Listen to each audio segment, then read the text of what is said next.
है so welcome everyone. आ चुके हैं नई क्लास के साथ और आज देखने वाले हैं Bihar board class 12th Hindi का ऑब्जेक्टिव क्वेश्चन। तो चैप्टर का नाम है जन जन का चेहरा एक, गजानंद माधव मुक्ति बोध ने लिखा है और काफ़ी बेहतरीन और काफ़ी इंपॉर्टेंट चैप्टर है। तो ये काव्य खंड का चैप्टर 9 है। तो पहले से आपने 8 क्लास नहीं देखा है तो लिंक है डिस्क्रिप्शन में, जाके आप उसको भी देख सकते हैं। तो चलिए क्लास को शुरू करते हैं और कम समय में ज़्यादा ऑब्जेक्टिव क्वेश्चन करने की कोशिश करते हैं। तो आपने पहले से कहीं पर पढ़ रखा होगा तो आप इसका जवाब कमेंट बॉक्स में दीजिएगा, और नहीं कर रखा है तो आप इसको कॉपी पेन पर नोट डाउन कर लीजिएगा। तो चलिए क्लास को देख शुरू करते हैं और क्वेश्चन नंबर 1 को देखते हैं। मुक्ति बोध का जन्म कब हुआ था? 9 नवंबर 1917 ईस्वी, 10 नवंबर 1917 ईस्वी, या 12 नवंबर 1917 ईस्वी, या 13 नवंबर 1917 ईस्वी। तो मुक्ति बोध का जो जन्म हुआ था वो 13 नवंबर 1917 ईस्वी को हुआ था, और उनका जो निधन हुआ था वो 1964 में हुआ था। तो आप ध्यान रखिएगा कि गजानंद माधव मुक्ति बोध का जो जन्म हुआ था वो 13 नवंबर 1917 ईस्वी को हुआ था। तो चलिए चलते हैं नेक्स्ट क्वेश्चन की ओर। मुक्ति बोध का निधन कब हुआ था? 11 सितंबर 1964 ईस्वी, 12 सितंबर 1964 ईस्वी, या 13 सितंबर 1964 ईस्वी, या 14 सितंबर 1964 ईस्वी। तो मुक्ति बोध का जो निधन हुआ था वो 11 सितंबर 1964 ईस्वी को हुआ था। तो आप ध्यान रखिएगा कि इनका जो निधन हुआ था वो 11 सितंबर 1964 ईस्वी को हुआ था, और इनका जो जन्म हुआ था वो 13 नवंबर 1917 ईस्वी को हुआ था। इनका जो जन्म हुआ था वो 13 नवंबर 1917 ईस्वी को हुआ था, और इनका निधन जो हुआ था वो 11 नवंबर 1964 ईस्वी को हुआ था। चलिए चलते हैं क्वेश्चन नंबर 3 की ओर। मुक्ति बोध का जन्म कहाँ हुआ था? विदिशा मध्य प्रदेश में, या सरदारपुर मध्य प्रदेश में, या उज्जैन मध्य प्रदेश में, या श्योपुर ग्वालियर मध्य प्रदेश में। तो इनका जो जन्म हुआ था वो हुआ था श्योपुर ग्वालियर मध्य प्रदेश में, और इनका जन्म कब हुआ था? तो 1917 ईस्वी को हुआ था। आप ध्यान रखिएगा कि इनका जन्म कब हुआ था, तो 1917 को हुआ था, और कहाँ हुआ था? तो श्योपुर ग्वालियर मध्य प्रदेश में हुआ था। चलिए चलते हैं क्वेश्चन नंबर 4 की ओर। मुक्ति बोध के माता पिता का नाम क्या था? पार्वती बाई एवं माधवराज मुक्ति बोध, या गौरी बाई एवं कृष्ण बिहारी, या बच्चन कौर एवं कीरत राज, या फूलवती एवं धर्म सिंह। तो इनका जो माता और पिता का नाम था वो पार्वती बाई एवं माधवराज मुक्ति बोध था। तो इसका राइट आंसर हो जाएगा को पार्वती बाई एवं माधवराज मुक्ति बोध इनका माता पिता का नाम था। चलिए चलते हैं क्वेश्चन नंबर 5 की ओर। मुक्ति बोध ने एमए कहाँ से और कब किया था? 1553 ईस्वी इलाहाबाद विश्वविद्यालय, या 1553 ईस्वी विदिशा विश्वविद्यालय, या 1553 ईस्वी सागर विश्वविद्यालय, या 1553 ईस्वी नागपुर विश्वविद्यालय। तो इन्होंने जो एमए किया था वो 1553 ईस्वी नागपुर विश्वविद्यालय से किया था। तो इसका राइट आंसर हो जाएगा घो 1553 ईस्वी नागपुर विश्वविद्यालय। चलिए चलते हैं क्वेश्चन नंबर 6 की ओर। मुक्ति बोध का उदय कैसे कवि के रूप में हुआ था? छायावादी, या रीतिवादी, या प्रगतिवादी, या प्रयोगवादी। तो मुक्ति बोध का जो उदय हुआ था वो प्रगतिवादी कवि के रूप में हुआ था। तो इसका राइट आंसर हो जाएगा गो प्रगतिवादी कवि के रूप में। चलिए चलते हैं क्वेश्चन नंबर 7 की ओर। जन जन का चेहरा एक के कवि का नाम क्या है? विनोद कुमार शुक्ल है, या ज्ञानेंद्र पति है, या शमशेर बहादुर सिंह है, या गजानंद माधव मुक्ति बोध है। तो जन जन का चेहरा एक है, हमने ऊपर में ही देख लिया है कि जन जन का चेहरा एक जो है वो गजानंद माधव मुक्ति बोध का है। इसका राइट आंसर हो जाएगा घो। चलिए चलते हैं क्वेश्चन नंबर 8 की ओर। मुक्ति बोध का पूरा नाम क्या है? गजानंद माधव मुक्ति बोध है, या देवानंद माधव मुक्ति बोध है, या गिरजानंद माधव मुक्ति बोध है, या वेदानंद माधव मुक्ति बोध है। तो मुक्ति बोध का जो पूरा नाम है वो गजानंद माधव मुक्ति बोध है। तो मुक्ति बोध का पूरा नाम क्या है? तो गजानंद माधव मुक्ति बोध है।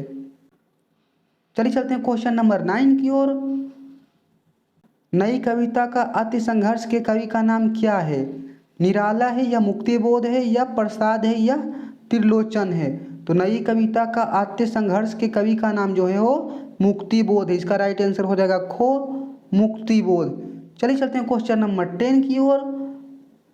विपात्र के लेखक का नाम क्या है? बच्चन है, या पंत है, या सूरज है, या मुक्ति बोध है। तो विपात्र के कवि जो लेखक हैं वो मुक्ति बोध है। इसका राइट आंसर हो जाएगा घो मुक्ति बोध। चलिए चलते हैं क्वेश्चन नंबर 11 की ओर। मुक्तिबोध ने किस भयानक कहा है? मुक्तिबोध ने किसे भयानक कहा है? चांद, सितारा या सूरज या पृथ्वी को? तो मुक्तिबोध जो कविता में कहा है वो सितारा को भयानक कहा है, और सितारा मतलब होता है जनता। तो आप ध्यान रखिएगा कि मुक्तिबोध ने भयानक कहा है सितारा को, तो इसका राइट आंसर हो जाएगा खो। तो चलिए चलते हैं क्वेश्चन नंबर 12 की ओर। मुक्तिबोध ने किस पत्रिका का संपादन किया था? आलोचना का या जमाना का या हंस का या नया खून का? तो मुक्तिबोध ने जो पत्रिका का संपादन किया था वो नया खून का किया था, तो इसका राइट आंसर हो जाएगा घो, नया खून। चलिए चलते हैं क्वेश्चन नंबर 13 की ओर। मुक्तिबोध नौकरी के लिए नागपुर कब आए थे? 1945 में, 1946 में, 1947 में और 1948 में? तो मुक्तिबोध ने जो नागपुर आए थे वो 1948 में आए थे, तो इसका राइट आंसर हो जाएगा घो, 1948 में। आप लोग नोट डाउन करते चलिएगा। चलिए चलते हैं क्वेश्चन नंबर 14 की ओर। भूरी भूरी खाक क्या है? उपन्यास है, नाटक है, कहानी है या कविता है? तो भूरी भूरी खाक जो गजानन माधव मुक्तिबोध का है वो कविता है, तो इसका राइट आंसर हो जाएगा घो, भूरी भूरी खाक क्या है? तो कविता है। चलिए चलते हैं क्वेश्चन नंबर 15 की ओर। चांद का मुंह टेढ़ा के कवि का नाम क्या है? अगेय है या त्रिलोचन है या नागार्जुन है या मुक्तिबोध है? तो चांद का मुंह टेढ़ा भी जो है वो मुक्तिबोध का है, तो इसका राइट आंसर हो जाएगा घो, मुक्तिबोध। चलिए चलते हैं क्वेश्चन नंबर 16 की ओर। कौन सी रचना मुक्तिबोध की नहीं है? यहाँ पर आप ध्यान रखिएगा कि कौन सी रचना मुक्तिबोध की नहीं है। सतह से उठता आदमी या नए साहित्य का सौंदर्य शास्त्र या काठ का सपना या इत्यलम? तो ये जो कौन सी रचना नहीं है, तो ये रचना जो है इत्यलम नहीं है।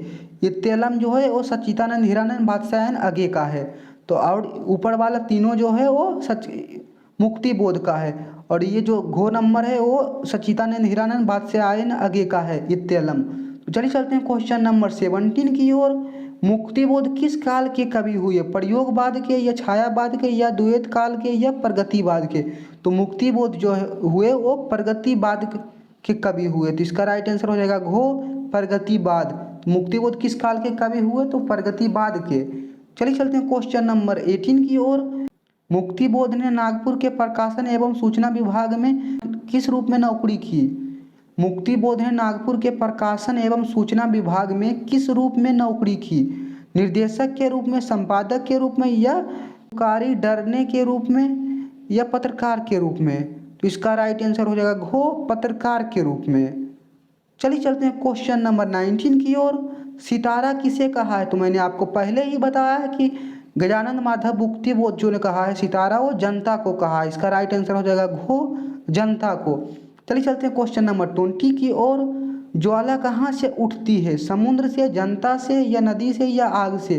तो ज्वाला जो उठता है वो कवि के अनुसार जनता से उठता है, इसका राइट आंसर हो जाएगा खो, जनता से। चलिए चलते हैं क्वेश्चन नंबर 21 की ओर। आज की जनता किससे आतंकित है? सरकारी व्यवस्था से या समानती व्यवस्था से या पूंजीवादी तंत्र से या इनमें से कोई नहीं? तो आज की जनता जो आतंकित है वो पूंजीवादी तंत्र से है, इसका राइट आंसर हो जाएगा गो, पूंजीवादी तंत्र। तो चलिए चलते हैं क्वेश्चन नंबर 22 की ओर। विश्व की नदियों की धारा में क्या बह रही है? जल, लकड़ी या घड़ियाल या जिंदगी? तो विश्व की नदियों में जो बह रही है वो कवि के अनुसार जिंदगी बह रही है, तो इसका राइट आंसर हो जाएगा घो, जिंदगी। चलिए चलते हैं क्वेश्चन नंबर 23 की ओर, और आप सभी लोग इसको नोट डाउन करते चलिएगा और इसे आप बार बार रिवीजन करते चलिएगा, तो इससे आपका सारा क्वेश्चन सोल्व हो जाने वाला है। तो देखते हैं 23 क्वेश्चन। दुनिया में भौगोलिक ऐतिहासिक बंधनों के बावजूद सभी और क्या है? झीलें हैं, पहाड़ हैं या मैदान है, ये हिंदुस्तान है? तो कवि के अनुसार दुनिया में भौगोलिक एवं ऐतिहासिक बंधनों के बावजूद भी सभी और हिंदुस्तान है, तो इसका राइट आंसर हो जाएगा घो, हिंदुस्तान। चलिए चलते हैं क्वेश्चन नंबर 24 की ओर। कन्हैया ने क्या किया है? रासलीला किया है, अर्जुन का रथ हाँका है या गाय चराई है या कंस का वध किया है? तो कन्हैया ने ये सारे काम किए थे, लेकिन कवि के अनुसार कन्हैया ने इस कविता में गाय चराई है, तो इसका राइट आंसर हो जाएगा गो, कन्हैया ने क्या किया है? तो गाय चराई है।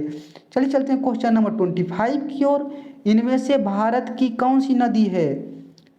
मिसौरी है, अमेजन है या नील है या गंगा है? तो इनमें से जो भारत की नदी है वो गंगा है, और गंगा की लंबाई कितना है, तो 2525 किलोमीटर। तो आप ध्यान रखिएगा कि इनमें से कौन सी नदी भारत की है, तो गंगा है। तो इस टेस्ट सीरीज का नाम था 25 टेस्ट सीरीज। तो आप बताइए कमेंट में 25 में से आपको कितना क्वेश्चन आते थे, और जो भी नहीं आते होंगे तो आप उसको नोट डाउन कर लीजिएगा और बार बार रिवीजन करते चलिएगा, तो आप हिंदी में अच्छा स्कोर कर लेंगे। तो चलिए देखते हैं आपके लिए सरप्राइज पार्ट में क्या है। तो सरप्राइज पार्ट में हमेशा की तरह आपके लिए कुछ क्वेश्चन रहते हैं, जो कि ये भी VVI क्वेश्चन ही रहते हैं। तो आप इसको भी नोट डाउन कर लीजिएगा और इसका भी जवाब देने की कोशिश करिएगा। चलिए देखते हैं सरप्राइज पार्ट का क्वेश्चन को। तो सितारा कैसा है, तो सितारा कैसा है, तो भयानक है। मैंने आपको पहले ही बताया है कि सितारा कैसा है, तो भयानक है। अब सितारा कौन है, तो जनता है। तो चलिए सर देखते हैं नेक्स्ट क्वेश्चन की ओर। कहाँ की धूप एक है, मैदान की, पहाड़ी की, या गलियों की, या खेत की। तो कवि के अनुसार जो है वो गलियों की धूप एक है। तो इसका राइट आंसर हो जाएगा गो, गलियों की धूप एक है। चलिए चलते हैं नेक्स्ट क्वेश्चन की ओर। विश्व के जन जन का चेहरा कैसा है, अनेक है, भयानक है, या सुंदर है, या एक है। तो विश्व का जन जन का चेहरा कैसा है, तो एक है। चलिए चलते हैं नेक्स्ट क्वेश्चन की ओर। मुक्तिबोध दिग्विजय महाविद्यालय राजनांद गांव में प्रधानाध्यापक कब बने। तो मुक्तिबोध जो है वो दिग्विजय महाविद्यालय राजनांद गांव में जो अध्यापक बने थे वो बने थे 1958 के को। तो इसका राइट आंसर हो जाएगा को 1958। तो चलिए चलते हैं नेक्स्ट क्वेश्चन की ओर। जटिल बिंब के कवि किसे कहा है, अगे को, मुक्तिबोध को, या त्रिलोचन को, या प्रभाकर माचवे को। इसका राइट आंसर हो जाएगा खो, मुक्तिबोध को। इसका राइट आंसर हो जाएगा खो, मुक्तिबोध। चलिए चलते हैं नेक्स्ट क्वेश्चन की ओर।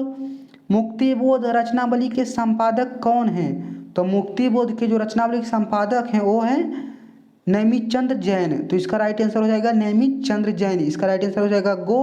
तो आप नोट डाउन कर लीजिएगा इसको भी, नैमिचंद्र। तो आज का क्लास अच्छा लगा होगा तो अपने दोस्तों को भी शेयर करिएगा और बताइएगा कि यहाँ पर टेस्ट सीरीज होता है। तो बस आज के लिए इतना ही, धन्यवाद।